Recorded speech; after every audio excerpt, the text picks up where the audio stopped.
حضور اکرم نور مجسم فخر عالم بین عالم بنام کریم صلی محمد مصطفیٰ صلی اللہ علیہ وسلم کے خصوصی فضائل کا ذکر جاری ہے، سماعت فرمائیں۔ حضور خالد النبیین ہے، یعنی اللہ عز و جل نے سلسلہ نبوت حضور صلی اللہ علیہ وسلم پر ختم فرما دیا کہ حضور صلی اللہ علیہ وسلم کے زمانے میں یا بعد میں کوئی نیا نبی نہیں ہو سکتا۔ جو حضور صلی اللہ علیہ وسلم کے زمانے میں یا حضور صلی اللہ علیہ وسلم کے بعد کسی کو نبوت ملنا مانے یا جائز جانے، ایسا شخص کافر ہو جائے گا، کیونکہ نبی کریم صلی اللہ علیہ وسلم آخری نبی ہیں۔ اللہ تعالیٰ قرآن مجید میں ارشاد فرماتا ہے: ما کان محمد ابا احد من رجالکم ولکن رسول اللہ وخاتم النبیین۔ محمد صلی اللہ علیہ وسلم تم مردوں میں سے کسی کے باپ نہیں ہیں، لیکن وہ اللہ کے رسول اور سب سے آخری نبی ہیں۔ تو اب اگر کوئی شخص حضور صلی اللہ علیہ وسلم کے بعد بھی کسی نبی کو مانتا ہے تو قرآن کریم کی اس آیت کا انکار کرتا ہے۔ تو نبی کریم صلی اللہ علیہ وسلم کے بعد کسی بھی نبی کا ہونا یہ محال ہے، امپاسبل ہے۔ نہ تو آپ کے زمانے میں کوئی نیا نبی ہو سکتا ہے، نہ آپ کے زمانے کے بعد، جیسا کہ خود رسول اکرم صلی اللہ علیہ وسلم ارشاد فرماتے ہیں: ان الرسول اتى والنبوة قد انقطعت فلا رسول بعدی ولا نبی، کہ بے شک رسالت اور نبوت ختم ہو چکی ہے، تو اب میرے بعد نہ تو کوئی رسول ہے اور نہ ہی کوئی نبی۔ تو خود نبی کریم صلی اللہ علیہ وسلم نے اس بات کو بتایا۔ البتہ بہت سے لوگوں نے نبوت کا دعویٰ کیا ہے، انشاءاللہ ان کا ذکر آگے آئے گا۔ تو اب جو بھی نبوت کا دعویٰ کرے وہ جھوٹا، کذاب، ملعون اور دجال ہوگا۔ کہ نبی کریم صلی اللہ علیہ وسلم کے بعد جب کوئی نبی آ ہی نہیں سکتا ہے، تو اگر کوئی نبوت کا دعویٰ کرے تو وہ جھوٹا ہے اور دجال۔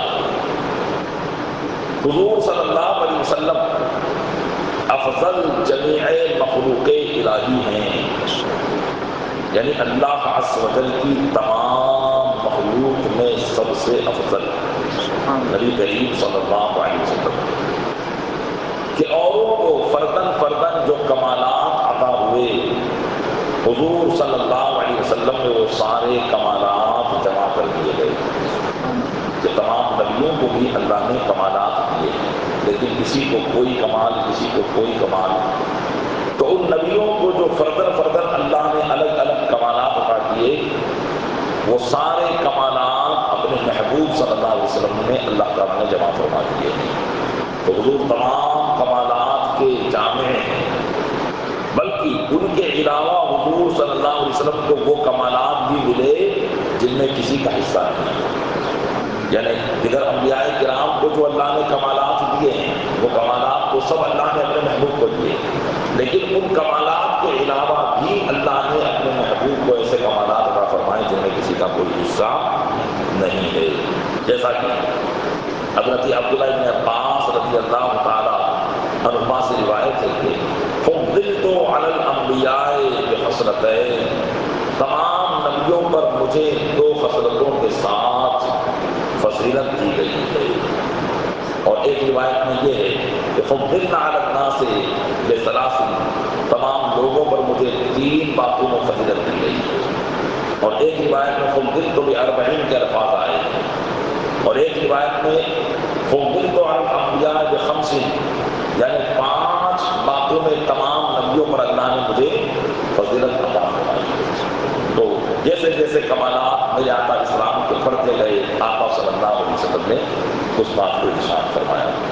تو نبی کریم صلی اللہ علیہ وسلم کو اللہ نے ایسے کمالات عطا کیے ہیں جو کسی اور کو بھی عطا نہیں فرمائے، بلکہ اوروں کو جو کچھ ملا ہے حضور صلی اللہ علیہ وسلم کے صدقے کو نہیں ملا، کہ تمام نبیوں کو اللہ نے جو کمالات عطا فرمائے ہیں وہ نبی کریم صلی اللہ علیہ وسلم کے طفیل میں ملے، بلکہ حضور صلی اللہ علیہ وسلم کے دست اقدس سے ملا ہے، کہ اللہ نے اپنے محبوب صلی اللہ علیہ وسلم کے مبارک ہاتھوں سے وہ کمالات تمام انبیاء کرام کو عطا فرمائے، بلکہ کمال اس لیے کمال ہوا کہ وہ حضور صلی اللہ علیہ وسلم کی صفت ہے. یعنی ہمارے اندر کمال پیدا ہو جائے تو ہم بلند بالا ہو جاتے ہیں، لیکن کمال کی وجہ سے نبی کریم صلی اللہ علیہ وسلم بلند و بالا نہیں ہے، بلکہ کمال بھی اس لیے کمال بنا ہے کہ وہ نبی کریم صلی اللہ علیہ وسلم کی صفت ہے کہ حضور صلی اللہ علیہ وسلم اپنے رب کے کرم سے اپنے نفس ذات میں کامل و اکمل ہیں. یعنی اب آپ اپنی ذات کے اندر مکمل ہیں، کسی بھی چیز کی کسی بھی قسم کی کوئی کمی نبی کریم صلی اللہ علیہ وسلم میں موجود نہیں ہے. حضور صلی اللہ علیہ وسلم کا کمال کسی وصف سے نہیں ہے، بلکہ اس وصف کا کمال ہے کہ کامل کی صفت بن کر خود کمال اور کامل اور مکمل ہو گیا کہ جس میں پایا جائے اس کو کامل بنا دے. تو نبی کریم صلی اللہ علیہ وسلم، ظاہر سی بات ہے کہ اللہ تعالیٰ نے ارشاد فرمایا انک لعلی خلق عظیم، اے محبوب بے شک آپ خلق عظیم پر ہیں. مطلب یہ ہے کہ تمام اخلاق عظیمہ جتنی بھی بلند بالا اعتبار و آداب ہو سکتی ہیں وہ سب آپ کی صفت ہیں. اور وہ یعنی کوئی بات یہ ہوتی ہے کہ آدمی شریف بنتا ہے اچھی عادتوں کو اپنا کر، جبکہ نبی کریم صلی اللہ علیہ وسلم نے جن عادتوں کو اپنایا وہی عادتیں اچھی ہو گئی. تو نبی کریم صلی اللہ علیہ وسلم کسی صفت سے افضل نہیں ہے، بلکہ صفتیں نبی کریم صلی اللہ علیہ وسلم کی وجہ سے افضل بنتی ہیں. محال ہے کہ کوئی حضور صلی اللہ علیہ وسلم کے مثل ہو جائے، یعنی آپ کی طرح ہو جائے، یہ امپاسبل ہے. جو کسی صفت خاصہ میں کسی کو حضور صلی اللہ علیہ وسلم کا مثل بتائے وہ گمراہ یا کافر ہے. ایسا شخص گمراہ ہو جائے گا جو نبی کریم صلی اللہ علیہ وسلم کے مثل کسی کو بتائے یا خود کو بتائے.